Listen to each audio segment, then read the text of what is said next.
আসসালামু আলাইকুম সবাইকে জিসান এগ্রো ফার্ম এন্ড হ্যাচারির পক্ষ থেকে স্বাগত। আশা করছি আল্লাহ তাআলার অশেষ রহমতে আপনারা সকলে ভালো আছেন। আলহামদুলিল্লাহ আমি অনেক ভালো আছি, সুস্থ আছি। তো এইমাত্র আমাদের পাখিগুলোকে দুপুরের খাবার দিলাম। দেখতে পাচ্ছেন মাশাআল্লাহ পাখিগুলো কি সুন্দর করে দুপুরের খাবার এবং পানিগুলো খাচ্ছে। তো আজকের ভিডিওর মেন টপিক এবং মূল বিষয়টি ছিল ইউটিউব দেখে খামার করার আগে সাবধান। তো আজকে এই বিষয় নিয়ে আপনাদের মাঝে বিস্তারিত আলোচনা করব। যারা আমাদের চ্যানেলে নতুন আছেন অবশ্যই আমাদের চ্যানেলটি সাবস্ক্রাইব করে দিবেন এবং ভিডিওটি যদি আপনাদের একটু হলেও উপকারে আসে অবশ্যই একটি কমেন্ট করে ভিডিওটি শেয়ার করে দিবেন, যাতে অন্যরাও আমার এই ভিডিওটি দেখে একটু হলেও সচেতন হতে পারে। তো আর বেশি কথা না বলি, ভিডিওর যে মূল আলোচনা সেই আলোচনায় আমরা চলে যাই। প্রথমে শুরু করব, আপনারা ইউটিউব দেখে খামার করবেন না কেন।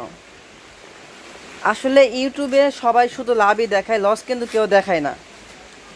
কোয়েল পাখি পালনে কিন্তু লাভ লস উভয় আছে। আপনি কোয়েল পাখি পালন করে লসও হতে পারে এবং কি লাভও হতে পারে। লসটা কেন হয় এই বিষয় নিয়ে আলোচনা করি আপনাদেরকে। লসটা হয় মূলত খামারির ভুলের কারণে। যখন নতুন অবস্থায় দেখা যাচ্ছে আপনি একটা কিছু করতে যান, হঠাৎ করে পাখি বেশি দাম দিয়ে কিনে ফেলেন এবং পাখি না চিনে কিনে ফেলেন, পাখির যত্ন না বুঝে, জাপানি জাতের পাখি না চিনে আবুল তাবুল হাইব্রিড পাখি, জাম্বু পাখি, এগুলা পাখি কিনে ফেলেন। দেখা যাচ্ছে এগুলো কেনার পর আপনার ডিমে আসে না, দেরি করে ডিমে আসে এবং ডিমের প্রোডাকশন খুব কম থাকে, পাখি মারা যায় এবং আপনাদেরকে মেয়ে পাখি দেওয়ার কথা বলে অনেকগুলো ছেলে পাখি দিয়ে দেয়। এতে করে আপনারা মোটামুটি প্রথম অবস্থায় একটা লসের সম্মুখীন হন। ইউটিউবে অনেকে ভিডিও ছাড়ে যে এতগুলো পাখি পালন করলে এত টাকা লাভ। আপনারা এটা দেখে অনেকে লোভে পড়ে যান। আসলে এটা দেখে লোভে পড়বেন না। আপনারা যদি আসলে অ্যাকচুয়ালি খামার করতে চান তাহলে আগে অল্প কিছু পাখি দিয়ে 50 পিস বা 100 পিস পাখি দিয়ে আগে আপনারা প্রথম অবস্থায় শুরু করবেন। 50 পিস 100 পিস পাখি দিয়ে প্রথম অবস্থায় শুরু করে তারপর আপনারা আস্তে আস্তে বৃদ্ধি করবেন। যদি দেখেন যে এটা থেকে আপনাদের লাভ হচ্ছে, পরবর্তীতে আপনারা এটা আস্তে আস্তে বৃদ্ধি করবেন। কিন্তু হুটহাট করে কারো কথা শুনে ইউটিউব দেখে 2-4-1000 পাখি আপনারা কখনোই খামারে উঠাবেন না। এতে করে দেখা যাচ্ছে আপনি লসের সম্মুখীন হতে পারেন। আশা করছি আপনারা বুঝতে পারছেন। যদি কোনো বিষয় আপনাদের বোঝার থাকে বা জানা থাকে অবশ্যই কমেন্ট করবেন, আমি আপনাদের প্রত্যেকটি কমেন্টে রিপ্লাই দিব। তাই আপনাদেরকে বলতেছি অবশ্যই ইউটিউব দেখে খামার করার আগে চিন্তা ভাবনা করে করবেন।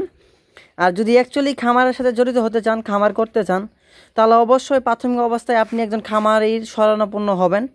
একজন খামারের কাছ থেকে পরামর্শ নেবেন। আপনার এলাকায় খোঁজ নিয়ে দেখবেন যে কোনো কোয়েল খামারে আছে কিনা, অথবা আপনি চেষ্টা করবেন যে তার খামারে গিয়ে দেখে শুনে কিছুদিন তার সাথে কথা বলে পরামর্শ নিয়ে তারপর খামার করার চেষ্টা করবেন।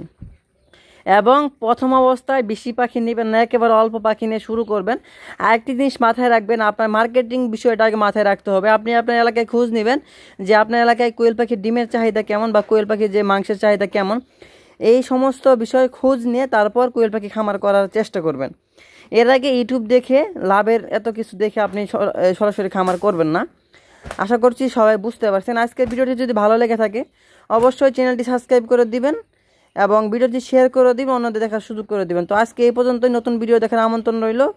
আসসালামু আলাইকুম ওয়া রাহমাতুল্লাহ।